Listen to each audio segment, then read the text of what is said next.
And what I would add to that, Chris, is this. We tend to get caught up in personalities really quickly. We tend to get caught up in personalities when there's a much bigger issue at hand, right?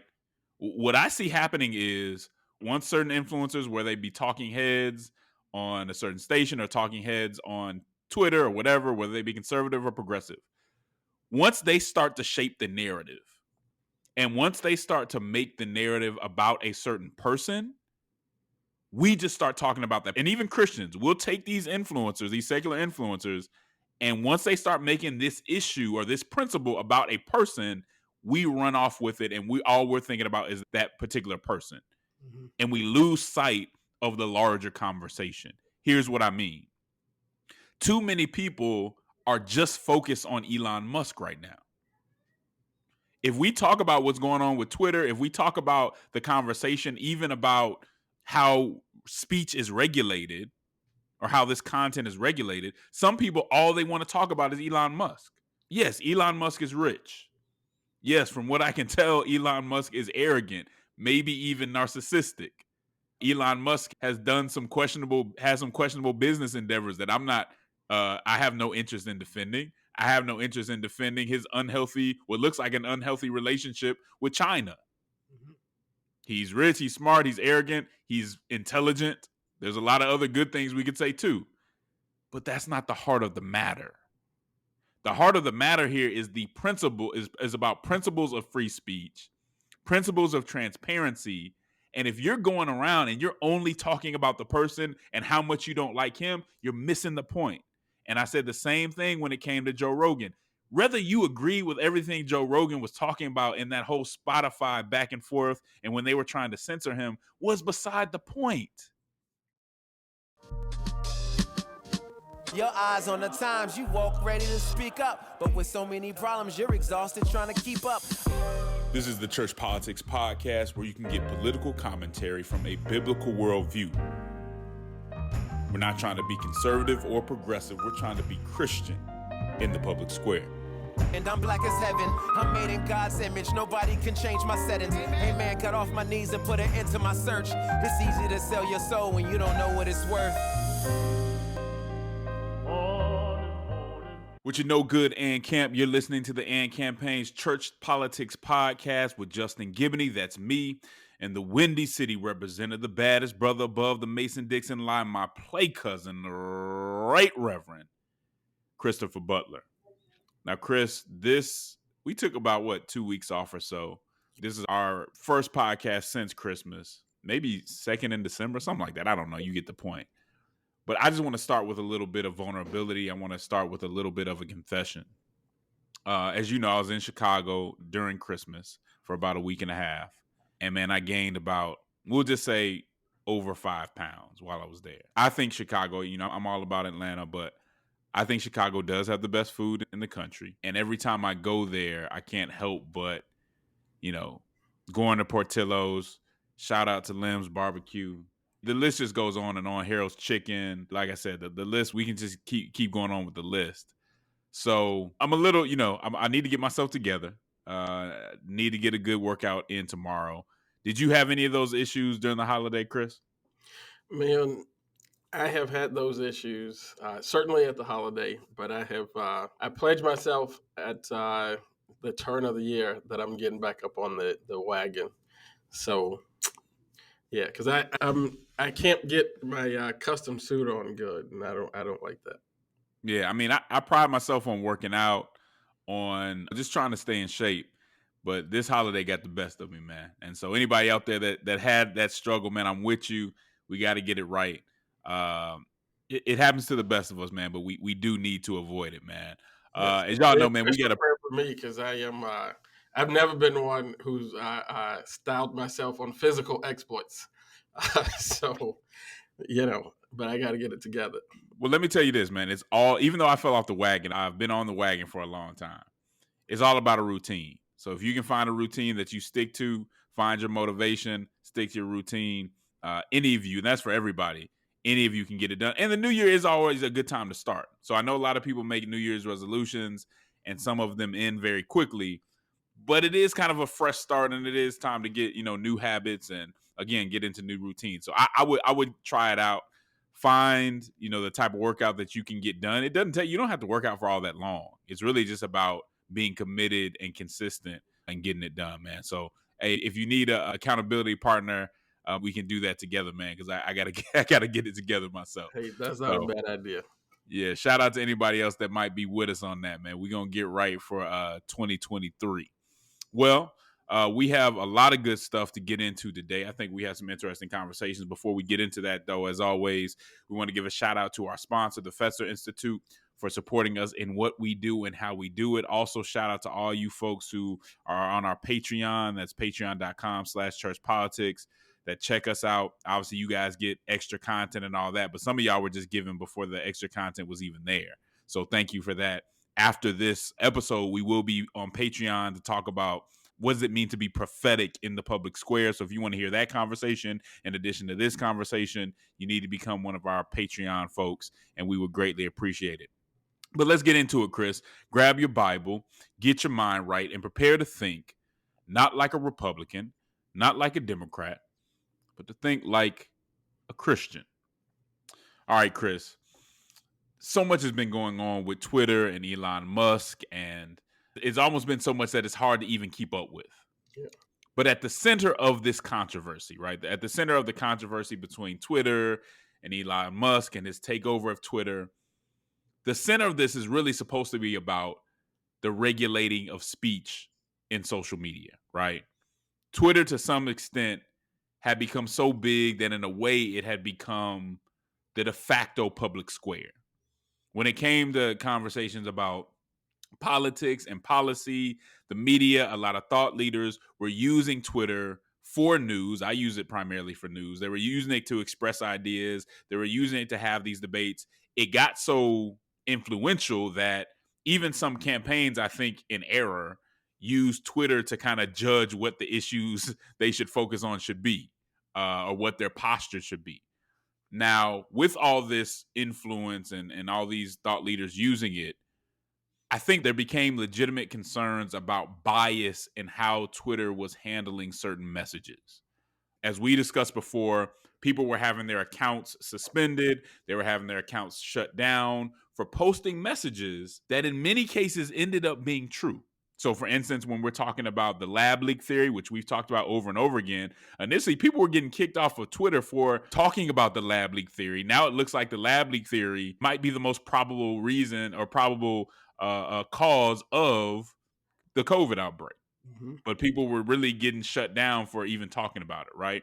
Basically, people were being censored because they disagreed with what the establishment was saying at the time.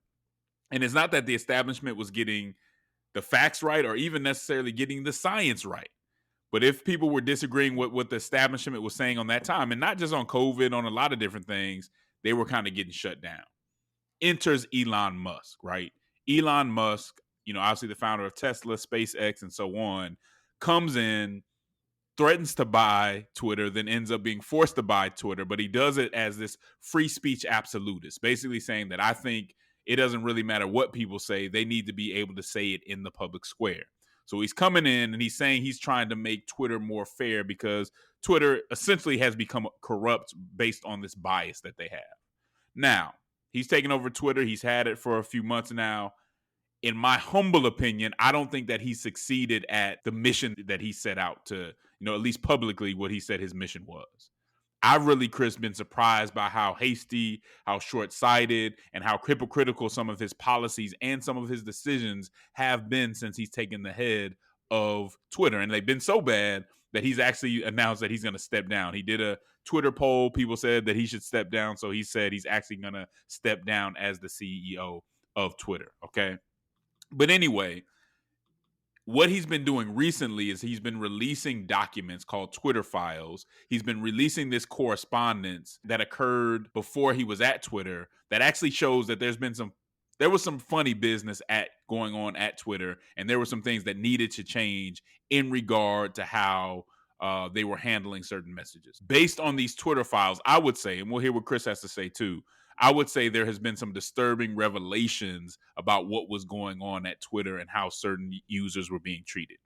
apparently one of the things that comes out of this is that the FBI and the CIA were actually trying to have a really heavy influence, or an undue influence, you should say, on how Twitter was regulating content.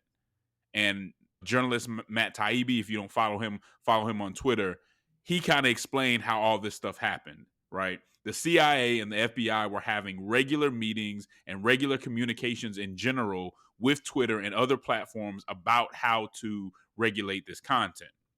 And according to the New York Post, U.S. intelligence agencies, basically what they were doing is they were having Twitter analysts do all these investigations into domestic Twitter accounts. Now, they were saying that these domestic Twitter accounts had nefarious foreign connections, but the criteria that they judged that based on was kind of funny. And sometimes they ended up looking into people's phone records, their IP addresses, all this other stuff, really without enough cause. What I would at least say, for reasons that would make people uncomfortable. Now, here's where it gets really shady, in my opinion. Behind the scenes, you have these intelligence agencies trying to use social media to shape news narratives relating to the Russian invasion of Ukraine and things like that. Now, regardless of where you stand on that particular war, Chris, we should all be able to agree that intelligence agencies shouldn't be trying to control or manipulate the free press. This isn't the first time that has happened, but that's not what you actually don't have a free press if that's what your intelligence agencies or government agencies are doing, if they're effective in doing that. All right. But also, the FBI also was pushing Twitter to place sites that were pointing out Hunter Biden's lucrative role on the board of a Ukrainian energy company under a cloud of official suspicion. That's in addition to trying to hide the Hunter Biden laptop story. Okay. And at one point, they paid Twitter $3.4 million in taxpayers' funds to do these investigations, to do this work. It was Twitter's policy that, yeah, if a government agency comes up to us and asks us to do some of these investigations, we'll do it, but they have to pay for it. And so that's how they pay for it. You can imagine, Chris, that can lead to some adverse incentives, some incentives that we would not want to, that should not exist between social media and the government. Now, I will say this. I don't think it's all bad in regard to what these Twitter files have revealed about Twitter. There's some things, as I just mentioned, that we should be seriously concerned about. But I'll say this, Chris, to Twitter's credit, they didn't always go along with the FBI either. They did push back. And that's not easy to do. If you have a company, your company's there to make money or whatever, you have the FBI and the CIA saying, hey, I need you to do this. And then you don't, that's hard to say no to. That's not easy to say no to.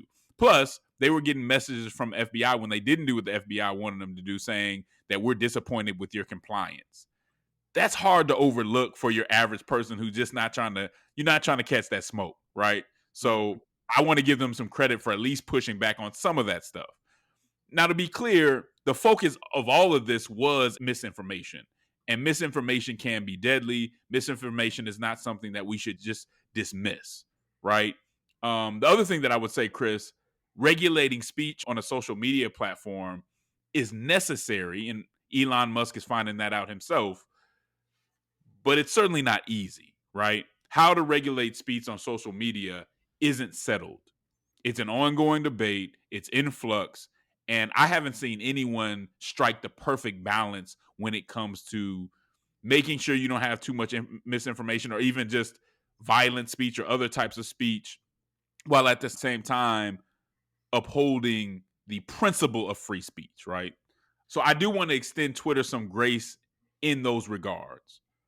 You're also, again, you're dealing with national security issues. You're dealing with federal agencies saying you should do it this way. You don't want to get that wrong because the consequences could be huge. So it wasn't an easy position that they were in, but certainly I think they could have done better. And these Twitter files are showing us some things that, but for this transparency, we wouldn't know, and that certainly needed to change. What's your take on the Twitter files and the FBI and CIA's role in what was going on at Twitter before Musk got there?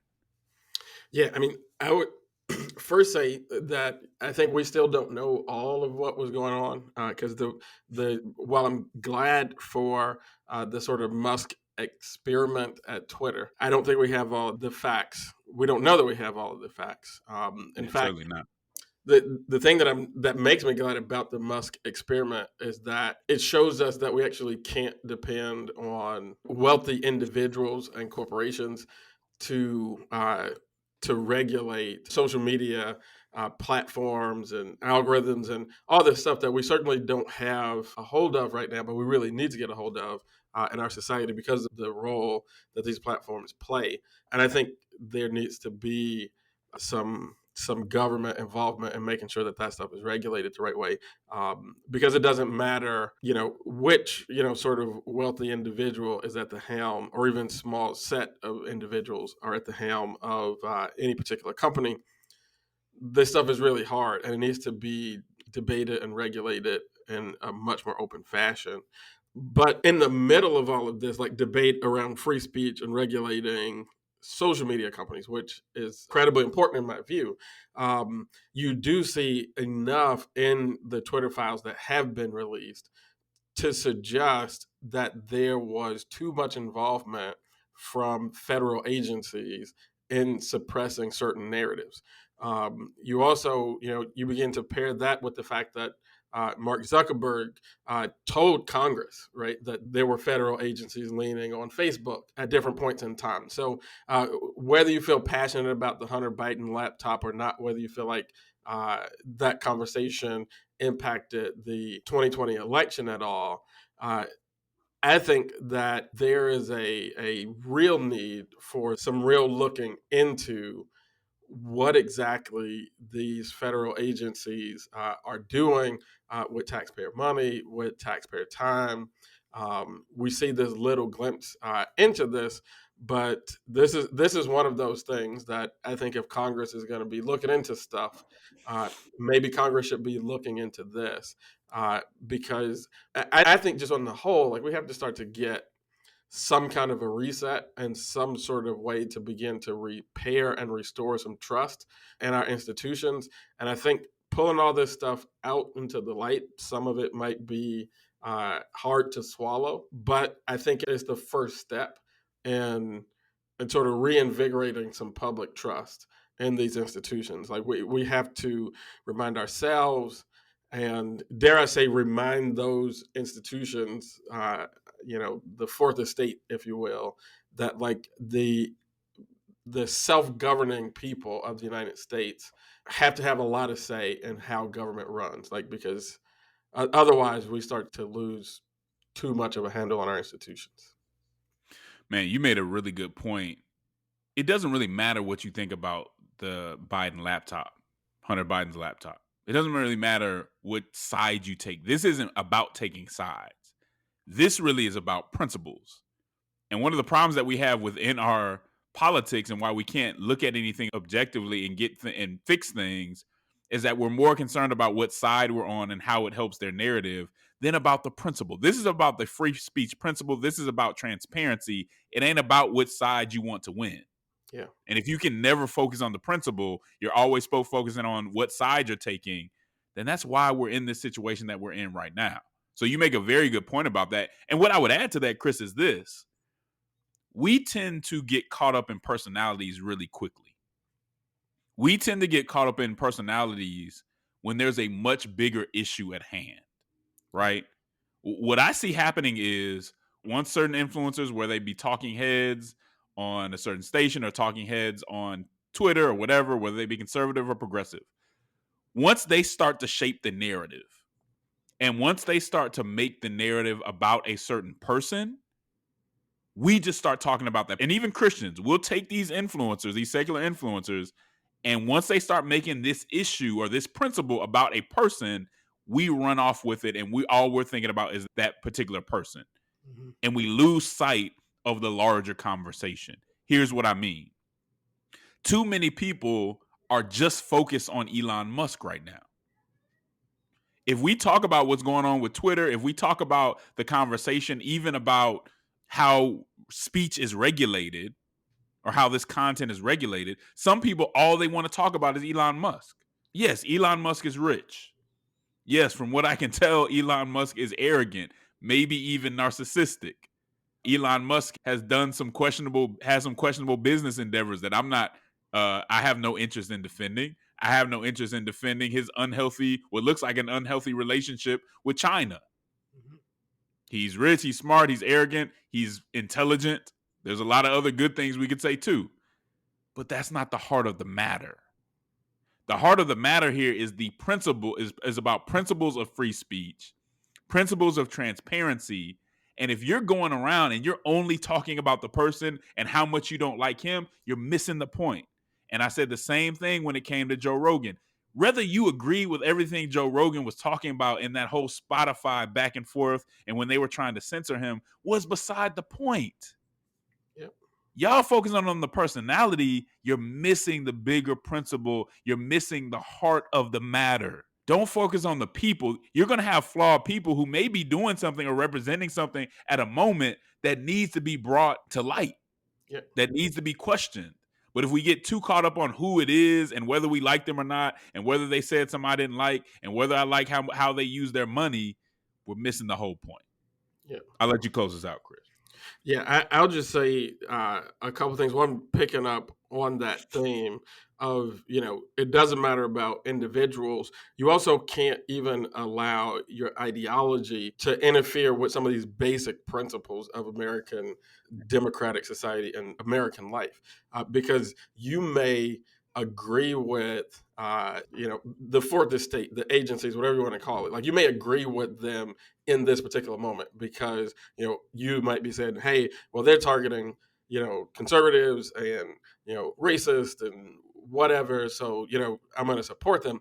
But you got to understand, this is the exact same apparatus that was used to target civil rights leaders and leftist organizers. So these tools can easily be turned against your side at any point. And so it's really important to really defend the principle, regardless of where the violation is targeted in a particular moment, because it can turn on you just so quickly. And because I did mention congressional investigation, I feel like I should say that if the Republican Congress does decide to investigate this, I think the biggest mistake that the January 6th committee made was to kick the selected Republicans off the committee, right? If you think you're right, then you have to be able to force the other side to look at the mistakes, defend their errors, and in public, or admit that they were wrong. And I think one of the ways you make an argument legitimate is to actually risk losing that argument by giving the other side their moment to make their defense, right? So if somebody wants to defend while the FBI and the CIA was trying to intervene with social media companies to suppress discussion of Hunter Biden's laptop, then let them do that. Let them do that in public. Let them do that on a congressional committee. Don't kick the other side out of the conversation. It will delegitimize in a certain way the whole exercise. And those are kind of just basic rules of civility, right? I mean, those are rules of a healthy democracy. You can't have a healthy democracy if there's no cross-examination, no other opinions that have entered into the conversation. And I would add that when it comes to defending principles, because they could come back at you, if you only defend it when it happens to you, you have no credibility to defend it even then. Yeah. And so that's why you always defend the principle, even if you disagree. And that's kind of what's wrong with ideologues, people who get too ideological, is you miss principles, you miss practical things. I don't think that's the case when it comes to proper Christian theology, though. I think proper Christian theology is different than ideology because it allows us to look at the principle and evaluate the principles and the situation and not say, well, I'm trying to get to this certain end, so I can't really look at this principle right now because my end is too important. So that's a whole larger, different conversation, but certainly something for our audience to think about. Now I want to talk about something that affected a lot of people over the holidays. Over Christmas break, Chris, Southwest Airlines, listen to this. Southwest Airlines canceled almost 6,000 flights. Over 12,000 flights were canceled for American holiday travelers in general. Now, to be fair, some of this can be blamed on severe weather. If there's ice on the runway, if there's ice on certain parts of the plane, if visibility is messed up, we all understand that flights need to be canceled under those extreme circumstances. Mm-hmm. However, a significant portion of the cancellations in this instance were preventable, Chris. Not only were they preventable, in many of the instances, much of this was forewarned. There were people saying if things don't change, this is what's going to happen. Now, we know that when you're trying to travel and you get delayed or you get cancellations, that can be very, very inconvenient. And I'm talking about folks who may have to go see loved ones who are sick. I'm talking about folks who have been planning things and saving their hard-earned money for years or months or whatever and can't get to where they're trying to go through. It's a big deal. Yeah. And so to know that this wasn't all caused by severe weather, that Chris, some of this was caused by things like old technology, right? That could have been regulated better. Things like bad business practices from the airlines, but it wasn't corrected. Now, one thing everybody listening needs to know when it comes to the airlines are very heavily regulated by the federal government. It's the federal government's prerogative.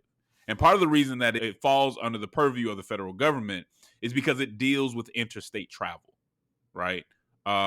Interstate travel has a major impact on the United States economy. Obviously, when it comes to airlines, that's security issues, right? So this is something that the federal government deals with and the federal government handles. Mm-hmm. And people have been asking the U.S. Department of Transportation to hold the airlines accountable for these delays for a minute.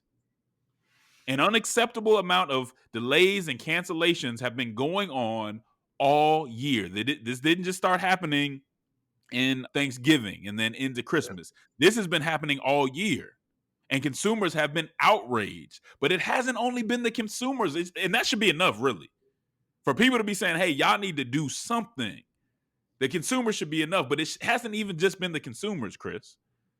All year, I'm talking about, I can show you letters and correspondence from February on of this year where governors and attorney generals from all over the country have been asking Secretary Pete Buttigieg to hold airlines accountable for these delays, for these cancellations, and he has been hesitant to use his power to do so. Now, I won't say he did nothing. He has issued some directives here and there, but the general consensus is that has been nowhere near what was requested, nor what was necessary to avoid the debacle that we just went through last week.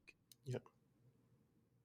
What he did seemed like, hey, I'm gonna do something. I got to do something. Let me do something. But it didn't go far enough, as we can see, to prevent what happened last week. Yep. And let me be very clear, Chris, this is not a partisan issue. On December 16th, after many of these folks were sending stuff to him all year, the attorney general from Arizona, Colorado, Iowa, Connecticut, New York, California, Illinois, Virgin Islands, about 40 in total, attorney generals from all over asked Secretary Pete Buttigieg to address the issue more thoroughly. And in this joint statement, in this joint letter, this is one of the things they said. Americans are justifiably frustrated that federal agencies charged with overseeing airline consumer protection are unable or unwilling to hold the airline industry accountable. Unable or unwilling. Now, most of this letter was gracious. It was like, thank you for what you've done, but it's not enough. Like, it wasn't just coming at him. It was trying to nicely say, hey, you need to do more. We appreciate you, but this isn't enough, and you've got to do more. And they've been voicing this opinion all year. They've been sending them stuff all year. Now, after this happens, Chris, now Buttigieg is talking about, yeah, I'm going to keep an eye on how the airlines respond. I'm going to hold them accountable now. Yeah. It's too little, too late, sir. Yeah, you should have taken serious action long ago. And here's the question that I have to ask. Why didn't Buttigieg do more? What's holding him back from doing more? And I want to say this as a possibility because I can't read the man's mind. But at the same time, I got to call a spade a spade. You and I both know that the position of Secretary of Transportation is a highly sought after position. After vice president, attorney, like it's one of the top positions that somebody would want, especially somebody who wants to run for higher office, right?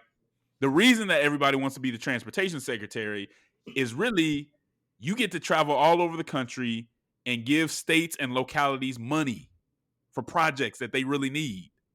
That means you get a lot of exposure. You can build up a lot of good relationships based off that, right? You can build up some goodwill. It's a position that you would want to be in. So I understand why people who have political ambitions want to be in that position, but it's a serious position too. People are feel like on both sides of the aisle, people are saying Buttigieg wanted to come into this as a stepping stone to get to the next level and run for president. He didn't want to do the job. He didn't want to do the hard work of telling these large corporations who have people who donate to campaigns, no, you need to do better. You need to do this. I'm going to make it uncomfortable for you. He didn't want to do that. In fact, I mean, you don't have to take my word for it. You can take the word of Nina Turner. Nina Turner just ran for Congress as a Democrat in Ohio in the Cleveland area. This is what she had to say. Maybe if Pete Buttigieg had been more aggressive this past year with airlines for canceling service, Southwest Airlines would have been more cautious with their systems. They had old systems that were worn out that put people in a bad situation. Instead, Secretary Buttigieg decided to go easy on the airlines because he wanted to keep corporate donors happy. Is that the case? I'll let you be the judge, but it just looks kind of fishy. You've got to do your job first and foremost. Chris, why don't you speak into these cancellations and the job that our transportation secretary has done in that regard? Yeah, or not done, right? So Or not?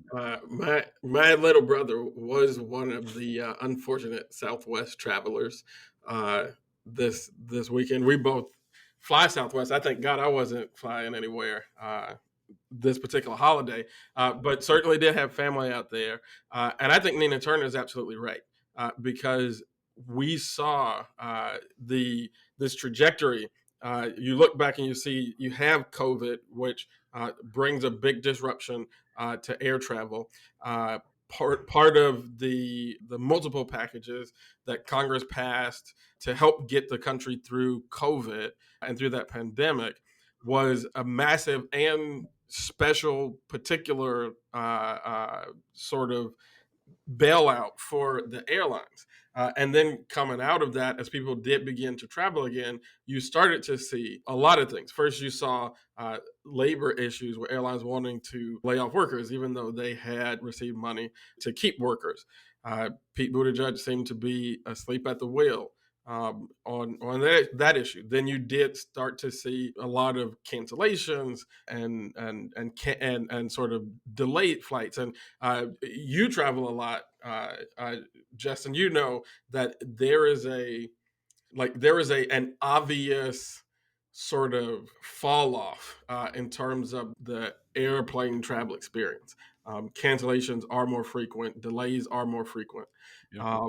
And you've heard the transportation secretary say at that time, it was back in the summer when he said, we are going to hold airlines accountable. We are going to pay more attention. But he didn't do many of the things that he could have done to be a little bit more serious with the airlines. And so when you get to To be clear, Chris, in some of these letters that he had been getting all year, they were telling him what he should do. Specifically, they were saying, "Hey, please do this, this, this, and this," and he decided not to do this and that. Right? Yeah. But go ahead. I'm sorry.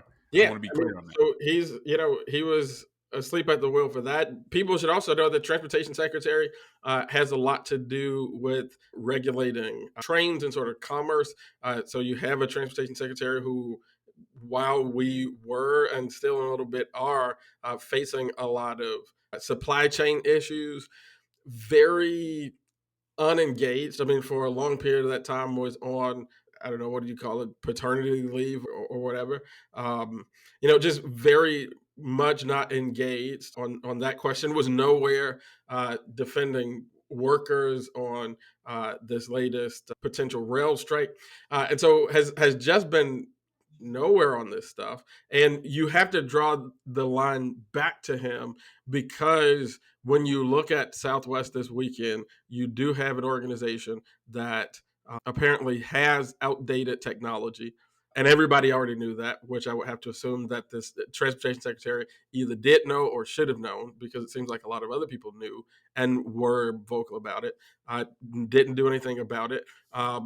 Also, Southwest, it appears, unlike other airlines ahead of the storm and the weather problems, really multiple storms across the country, other airlines were preemptively canceling flights. Southwest was slow to do that because they didn't want to mess up their network schedule, because that looks a little bit different. They don't base their schedule around hubs. They literally just route flights destination to destination. And so they didn't want to preemptively cancel flights. So that was bad decision making, bad technology. And it's really frustrating to me because not only, does it leave my actual personal family in a lurch, it leaves workers in a lurch, because I always think about Yes. when frontline workers have to take crap for bad corporate decisions. That really frustrates me as somebody who kind of likes to stick up for workers. So they put their workers in a bad spot. They put their customers in a bad spot. And shame on Southwest for doing it, but it is, I think, a symptom of a larger problem of having a transportation secretary who is asleep at the wheel. And a lot of times the job of the transportation secretary, while it is a very serious job, it doesn't play as pivotal of a role in every administration, in every moment in history, as it has in this administration and at this time, with supply chains and travel and all But that but stuff that was impacted by the pandemic. but wasn't that It's a foreseeable job. though? At the time when Biden chose who his transportation secretary was going to be, I it would was say, foreseeable. It was foreseeable that there would be supply chain issues, yeah, that somebody who needed to be qualified to be in this position and know what's going on would be able to fix and be able to deal with. Right? That absolutely. that that was foreseeable. I mean, somebody who knows what's going on with the railroad, industry and all that stuff, it may have been foreseeable that there was going to be an issue here and you needed somebody to deal with it in the right way. So I'm not saying that you were saying that it wasn't, but I don't want to release Biden, you giving people Right? political jobs that, do they know what they're doing? Yeah, And this isn't something that just happens in the Biden administration. This is something that happened in the Trump administration, administration before that. We got to be very careful with who gets certain jobs, because they actually got to do the work and they actually have to make decisions that impact people's lives. But go ahead, Chris. I'm sorry. yeah. I would just say, and to your point about the fact that these decisions impact people's lives, the the best way to make sure that bad decisions get made is to let folks make the decision who are not going to be impacted by the decision. And Pete Buttigieg, I think it is noteworthy in this conversation that it is coming out now that he's been chartering private flights with taxpayer dollars, like up to 18 flights. We don't know yet how much money was spent on these flights. I do know that private charter flights are pretty expensive. We have had former transportation secretary. I think the his immediate predecessor, Elaine Chao, was roundly criticized for taking private flights, and there was one Trump administration official. I don't think it was a transportation person, but one Trump administration official that actually had to resign over taking charter flights, because it is there are regulations here that do require these federal officials only to take those charter flights if it's cheaper than flying commercial. And I think we should be looking intently into whether this was cheaper or just more convenient, because if it was the convenience factor, a lot of the inconvenience is stuff that has been caused by your inability or unwillingness to really get engaged with these airlines and knock some heads and get people doing what they need to do.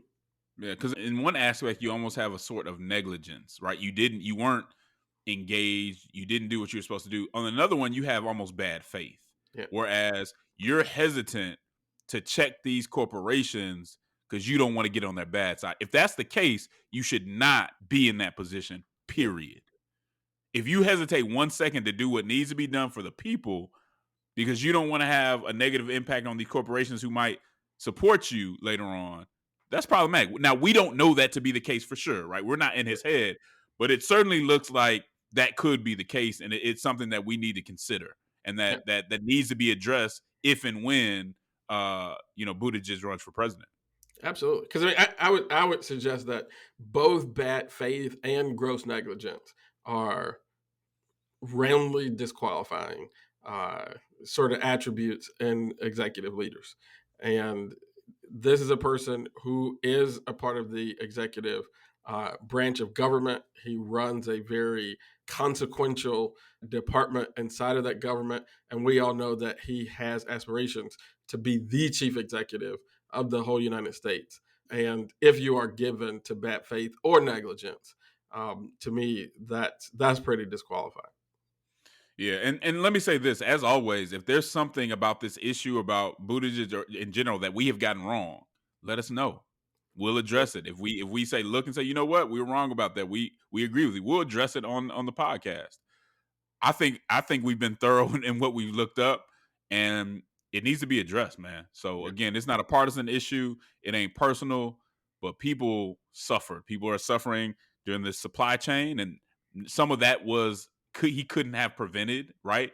But Mhm. possibly could have been a little more engaged on it. People were hurt during these cancellations and delays, and people were hurt with the railroad dispute and how that all that stuff went down. So needs to be addressed. Let me put a little scripture into this real quick. Psalm 110 verse 7 says this: He that worketh deceit shall not dwell within my house. He that telleth lies shall not tarry in my sight. In other words, don't lie.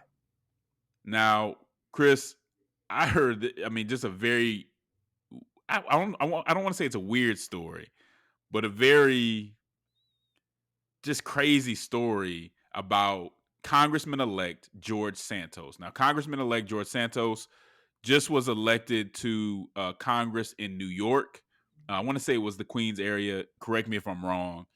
Um, and he was a Republican, so that was a seat that went from Democrats to Republicans, and now we know that Republicans control the House. He was part of that whole thing. The problem is, after the election was over, a New York Times journalist found out that he was pretty much lying about everything. He lied about going where he went to college. He said he went to Baruch College and he went to NYU. They had no records of it. He lied about being a descendant of the Holocaust, of a Holocaust survivor. It's looking like he even lied about being Jewish at all. He lied about working for Goldman Sachs. He lied about working for Citigroup.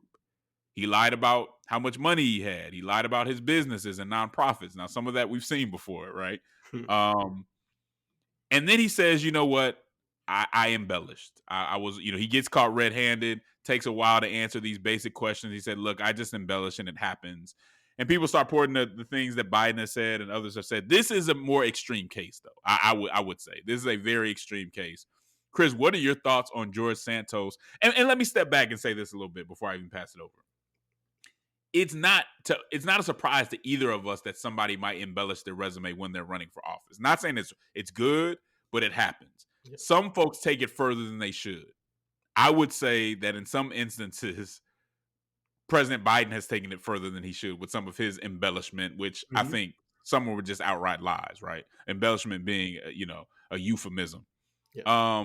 So we've seen this before, but again, I think this is a little more extreme. What do you think about this particular case and just the culture of campaigns and how people embellish things about themselves, embellish their resumes? Yeah, man, I think it's certainly symptomatic of a broader sort of like culture within politics. Like you said, like if you watch enough Joe Biden, you will find that he grew up everywhere, right? Um, and with everybody. I do think, like you said, for a person to be running for the very first time for public office, introducing themselves to the world, and not just like saying like, "Hey, I grew up with a lot of different ethnic groups" or something like that. Like literally, like making up whole jobs, like saying you work somewhere where you didn't work is not an embellishment. Like that's a lie. Right, And right. it's kind of crazy to me to look at the story. Like as I was reading about it, I couldn't help but thinking about Eddie Murphy's Distinguished Gentleman. Vote for Jeff Johnson, the name you know, Right. because it's a little bizarre to me that he was able to get away with this kind of a scheme. I ran for Congress, and I had 19 other people in the primary that I ran in, and I had my team, which was a very small campaign for a congressional campaign, and we still were able to look into at least like 2 years prior of kind of like opposition research. So like the people who were running against this dude, I'm like, What was the Democratic Party doing? what were How you does doing? this come out after the campaign? Like, this is partially what campaigns are for, to Right, get all this stuff out in the open. And that's why when people talk about, well, we don't want it to be negative, I don't like negative campaigning. But when it comes to revealing lies, right. that's what campaigns are for. What were they doing? Yeah, I don't know. That I it seems like to me that a small amount of like just basic internet research, like you wouldn't have had to like hire a super serious oppo firm, right? Like just looking at like, hey, this dude says he worked at X firm, but he doesn't have any Facebook friends or LinkedIn connections with people at that firm. That's Right. odd. You know what I'm saying? Like these things are a little bit basic. I mean, I don't want to go too far into laying the blame at the opponent's feet. I just think that that's really bizarre. Yeah. I also think it's bizarre that a person would present themselves for Congress in this way.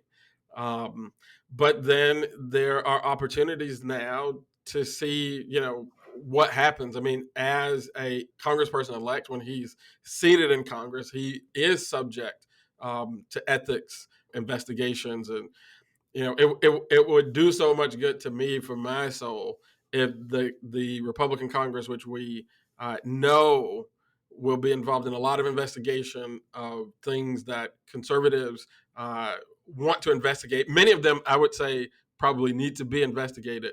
It would be nice if in the midst of those investigations, there's also ethics investigation into this guy that would tell, like in an open and honest way, if what he did was egregious enough to not seat him in the Congress. Hmm. And I'm not here saying that it was, but I do think that an ethics inquiry could be thorough and make a honest and public decision about whether that would happen. And that's something that would take a lot of courage because it's a very slim majority that Republicans have. You're going to have you have McCarthy who's still working to secure his speakership. And so it would be a heck of a thing to do, but it might be a step in the right direction to restoring our great democracy. It's something to consider because this does seem to be fraud, and there's a False Statements Act. Some people are saying that he could get caught up with the False Statements Act. It's a federal act. Um, but in law school, you learn the difference between puffery and fraud. Like, puffery is, I'm the best candidate. You might even say I'm the most educated candidate, right? It's something you could say, and it's might not exactly be true, but it's just, you're just puffing yourself up a little bit, right?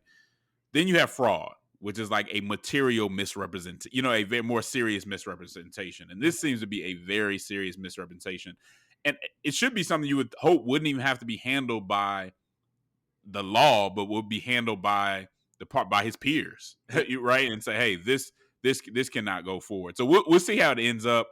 Just praying for this man that he felt like he had to, because when you make some of the misrepresentations that he did, it's almost a sign of something deeper, right? There's Yeah. something deeper within you that you feel like you need to go that far and make just obvious lie that people can clearly just look into what you're doing and say, no, that's clearly not true. Yeah. So prayers to him, man, because everybody is redeemable. Hmm. He was right. We all make mistakes, but for him to say this was just an embellishment is not really addressing the true issue. So Yeah. that's a tough one, man. But we'll keep our eyes on that to see what happens. As of right now, he will be seated in January, so it's something to keep your eye on. Again, thanks for listening to the Church Politics Podcast. Don't forget that we are now putting these episodes on YouTube. We're trying to get folks over to YouTube to watch them there. I know you can still listen to them, but check them out on YouTube as well. And we're going to get those up, more promptly. So we're getting all that tightened up going into the new year. One thing that I do want to mention is, as you guys know, we do have our Invisible Institution newsletter that's coming out. We're going to push it back a little bit, a couple months, but for a very good reason. And that's going to be a whole different announcement. But we have very good reason that we're going to push this newsletter back a little bit. And you guys are still going to get the chance to enjoy some new content coming from the AND campaign very soon. But we've had some even bigger things pop up that I think you guys are going to be excited about as well. So as always, thank you for joining us. And Camp, there is a cross that neither political conservatism nor progressivism is fit to bear. There's a civic hearing in need of faithful witnesses who love social justice and won't surrender the truth to be loved by the world. Politic with the boldness and compassion of Jesus Christ. Until next time, and Camp, we'll holla at you.